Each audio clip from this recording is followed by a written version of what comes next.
You think, the hell are you gonna do with this? Well, that's a nice piece of wood.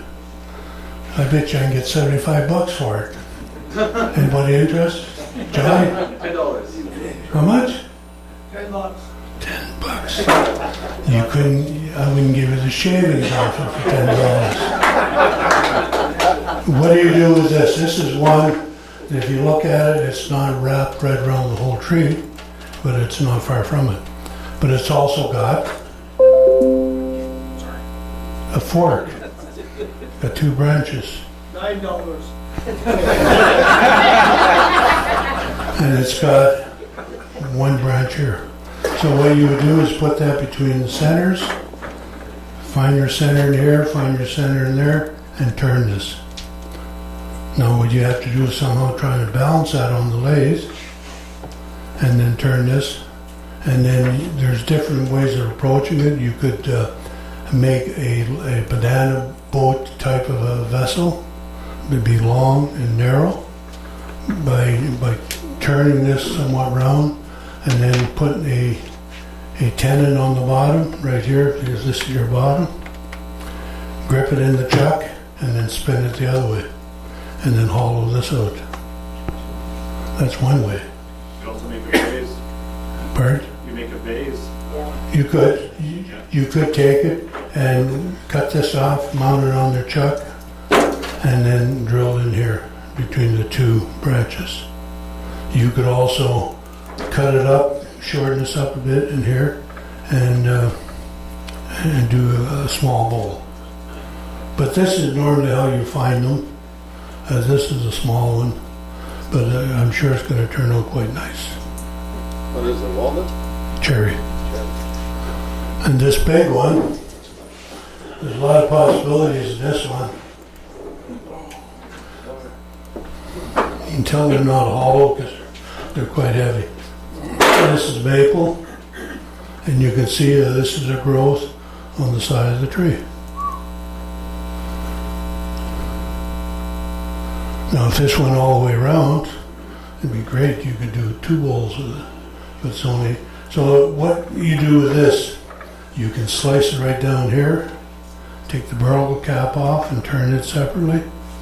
This piece here is cracked, so I don't know how far it's going to go. The other thing you could do is cut this out right here, make this a big ball, and then it would indicate as to what the wood's like inside the burl.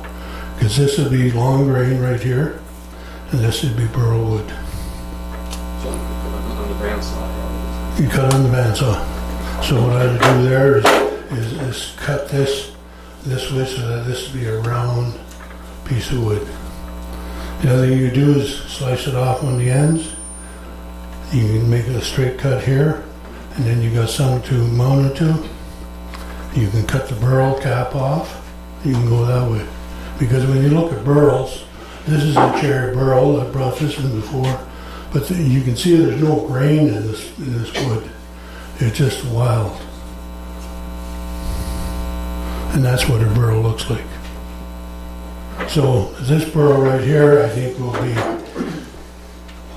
by looking at, I've been looking at this one now for a couple of months, and I still keep thinking that I'm going to take this and I'm going to slice this off right here and just make one big round piece of wood, and I'm going to mount it on the lathe and I'm going to turn it. I'll get rid of this. This is cracked on both ends. Or I can slice it right off here and work with the rest. You can make it so this would sit this way, this is gone. This would be the bottom, this would be the top, and you could have 2 handles on the bowl itself.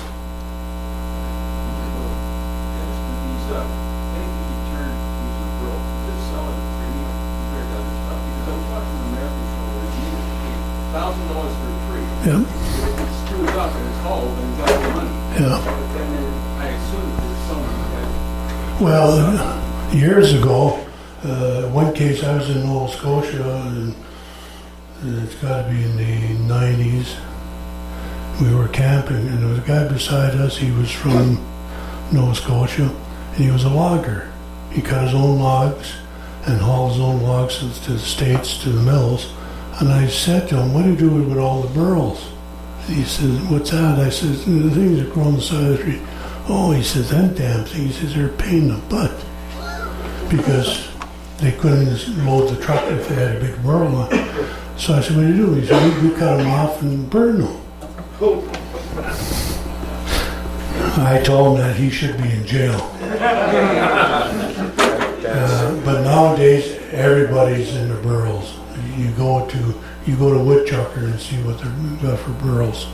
All the mills are into the burls. They know what they're worth.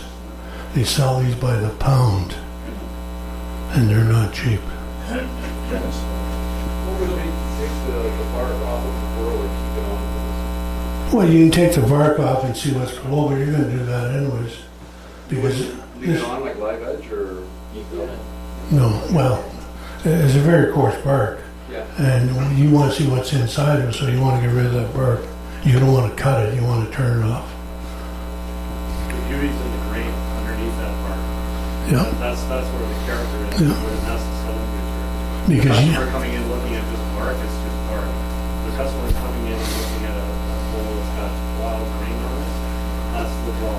yeah, So that's why you take the bark off. You Yeah. never know what you're going to find Yeah. until you get to that layer. And then once you get to that layer, that's when you make an alternate decision based on what you see. and then your plans may change completely from what you originally started. Maurice Gamblin from New Brunswick, it's all he turns, or he used to, I don't know what he does now.